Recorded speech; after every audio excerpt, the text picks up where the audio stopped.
सर्वांना नमस्कार. पहिल्यासारखं जास्त वेळ घेत नाही.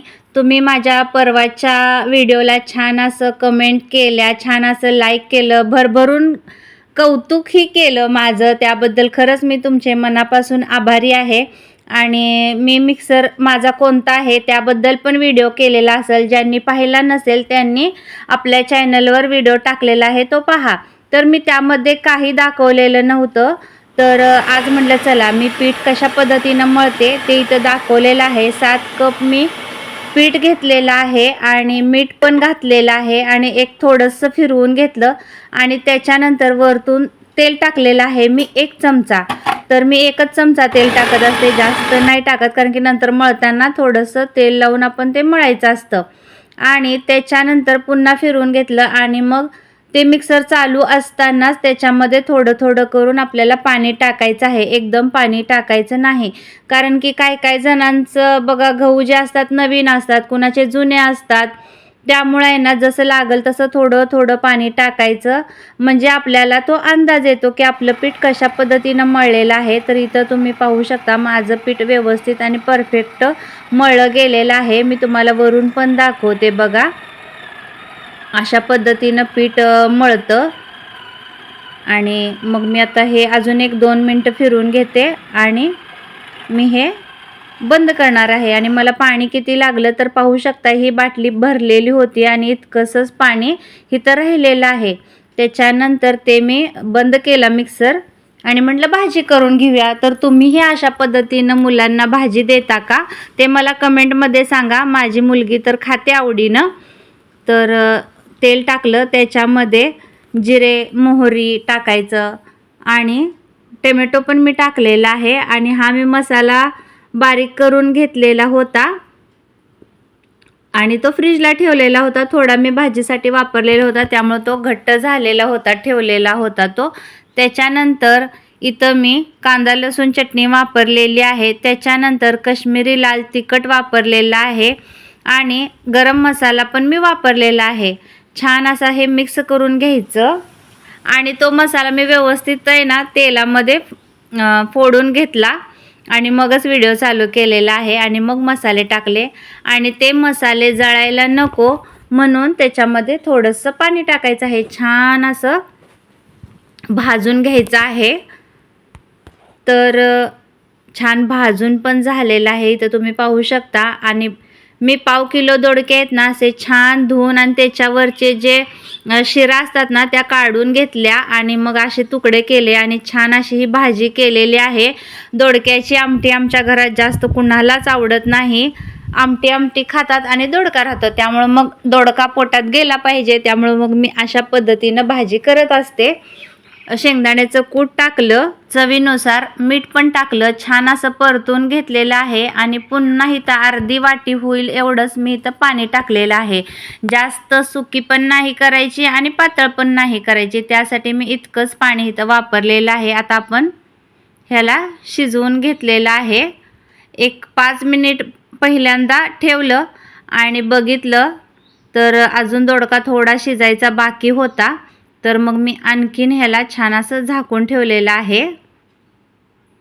आणि आता हे दुसऱ्या गॅसवरती ठेवते आणि इकडं तुम्हाला मी त्या पिठाच्या चपात्या करून दाखवते.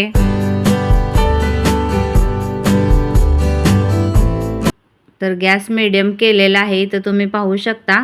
आणि इथं पीठ छान असं भिजलेलं आहे भाजी होईपर्यंत आपलं. आता मी हे काढून घेते. इथं मला तुम्हाला काहीतरी सांगायचं पण आहे आणि विचारायचं पण आहे, वेळ आणि विश्वास ह्याबद्दल. तर बघा, आपण जोपर्यंत आहे, आपण किती दिवस जगणार आहे, किती दिवस नाही जगणार हे आपल्याला माहीत नाही. त्यामुळं वेळ आहे ना आपल्या जवळच्याला असो किंवा दुसऱ्या कोणाला तरी, तो आपण जोपर्यंत आहे तोपर्यंत छान असा दिला पाहिजे. ज्यावेळी वेळ निघून जाते त्यावेळी समोरचा पण काही करू शकत नाही आणि काहीच नाही. बघा, रडून करून जर तो वेळ निघून गेला तर तो वेळ काय पुन्हा परत येणार नसतो. त्यामुळे आहे ना वेळ द्या आणि जसा पुढचा व्यक्ती म्हणतोय ना वेळ पाहिजे त्याच्यावरती थोडा विचार करा आणि मग त्यांना वेळ द्या. किंवा दिला पाहिजे असं मला म्हणायचं आहे. आणि विश्वास हा खूप महाग आणि मौल्यवान दागिना आहे, बरोबर आहे का नाही सांगा बरं. तो सांभाळून ठेवा. तो एकदा का हरवला तर पुन्हा मिळवणं जवळजवळ कठीणच होते, बरोबर आहे का नाही मैत्रिणींनो. मग तो दुसऱ्याचा असो किंवा स्वतःचा असो, विश्वास पण नात्यामध्ये खूप महत्त्वाचा आहे. जर आपण भांडतच राहिलो आणि एकमेकाला समजावूनच घेत नसलो तर त्या नात्याला काहीच अर्थ उरत नाही. तर मग तुम्हाला काय वाटतं तेही तुम्ही कमेंटमध्ये मला नक्की सांगा. आणि बघा अशा पद्धतीनं मी इथं गोळे पण करून घेत आहे आणि चपाती पण लाटून दाखवत आहे. आणि चपात्या खूप छान आणि मऊ राहतात. डब्यालाही माझ्या मुलगीचं 3ला सुट्टी होते डब्याची आणि 3 वाजेपर्यंत छान अशा ह्या मऊ चपात्या राहिलेल्या असतात. आणि आपण हातानं मळलेल्या त्या पण मऊच राहतात. पण म्हटलं चला तुम्हाला आज मी मिक्सरवरती कशा पद्धतीनं पीठ मळते आणि कशा पद्धतीनं चपात्या करते तेही तुमच्याबरोबर इथं शेअर करते. तर थोडासा व्हिडिओ मी फास्ट केलेला आहे कारण की व्हिडिओ खूप मोठा होईल, त्यासाठी थोडक्यातच व्हिडिओ आवरलेला आहे. आणि अजून कोणी आपल्या ताई, मैत्रिणी, माझ्या मावशी, दादा, छान असे मित्र असतील आणि आपल्या चॅनलला अजून सबस्क्राईब केलं नसेल तर त्यांनी नक्की सबस्क्राईब करा. सबस्क्राईब करायला तर पैसे लागत नाहीत. तुमच्या एका सबस्क्राईबमुळे मला खूप छान मोटिवेशन मिळतं आणि खूप असं नाही का आनंद होतो आणि मी आणखीन व्हिडिओ करण्यासाठी तत्पर असते. आणि तुमचं लाईक पण माझ्यासाठी खूप महत्त्वाचं आहे. कमेंट तर आहेच आहे आणि लाईक पण खूप महत्त्वाचं आहे. तर आपलं नवीनच चॅनल आहे असं तर मी म्हणणार नाही. खूप दिवसापासून माझं हे चॅनल आहे पण मी व्हिडिओ का नाही टाकत होते ह्याचाही व्हिडिओ आपल्या चॅनलवरती आहे. काही कारण असल्याशिवाय तर मी व्हिडिओ टाकणार नाही. जर कारण नसतं तर माझे व्हिडिओ तुम्हाला रोजच पडले असते. तरी पण मी आता प्रयत्न करत आहे की तुम्हाला 2 दिवसातनं किंवा 3 दिवसातून एकदा तरी व्हिडिओ जावा. त्यासाठी मग मी आता असे व्हिडिओ करत आहे. आणि तुम्ही माझ्या सुरुवातीच्या व्हिडिओला तर इतकं छान रिस्पॉन्स दिलेला होता आणि खूप छान कमेंट पण करत होता. तशाच आत्ताही कराव्या असं मी तुम्हाला सगळ्यांना हक्कानं म्हणत आहे बरं का. तर छान कमेंट करायचं आणि लाईक करायचं. आणि तुम्हाला काय कोणतं रेसिपी किंवा काय बघायला आवडेल ना ते पण तुम्ही मला सांगत जावा.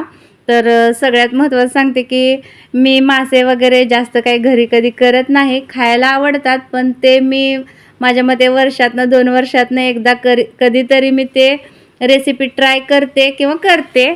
पण ती पण फक्त मासा जो असतो ना तो फ्राय करून मी खाते बरं का. असं आमटी वगैरे भाजी वगैरे मला नाही आवडत माशाची, त्यामुळं सांगितलं. आणि अंडी मटण पण आम्ही जास्त काही खात नाही. तुम्ही माझ्या चॅनलवरती व्हिडिओ पण बघितला असाल की खूप कमी प्रमाणात नॉनव्हेजचे व्हिडिओ आपल्या चॅनलवरती असतील. तर तुम्ही इथं पाहू शकता छान असं चपाती पण इथं झालेल्या आहेत. मुलगीला डब्बा पण दिला आणि ती गेली, त्यामुळं तुम्हाला त्या बुट्टीमध्ये चपाती कमी दिसत असेल तर समजून घ्या कारण की तिला पण गडबड होती. तिचा डब्बा पॅक केला. आज काही तुम्हाला डब्बा शेअर नाही केला पण कशा पद्धतीनं भाजी झालेली आहे ती मात्र मी तुम्हाला दाखवते. रोज म्हटलं सुकी भाजी देण्यापेक्षा आज थोडीशी रबरबीत तिला भाजी द्यावी, त्यासाठी मी अशी भाजी केलेली होती. आणि ही बिन तेलाची चपाती माझ्यासाठी 2 मी दुपारी खाते आणि 1 मी सकाळी जर काय आपलं रात्रीचं भाजी असेल त्याच्याबरोबर खाते, नाहीतर आपलं गुळाच्या चहासोबत मस्त अशी चपाती गरम गरम खाते. तर आज मी दोडक्याच्या भाजीबरोबर खाणार आहे. तर इथं पाहू शकता असा आहे माझा आता सकाळचा नाश्ता. पहिला मी नाश्ता करतच नव्हते पण आता कसं होईल तसं जे असेल तसं मी नाश्ता सकाळचा करते. कारण की म्हणतात की सकाळी थोडंफार खाल्लं पाहिजे.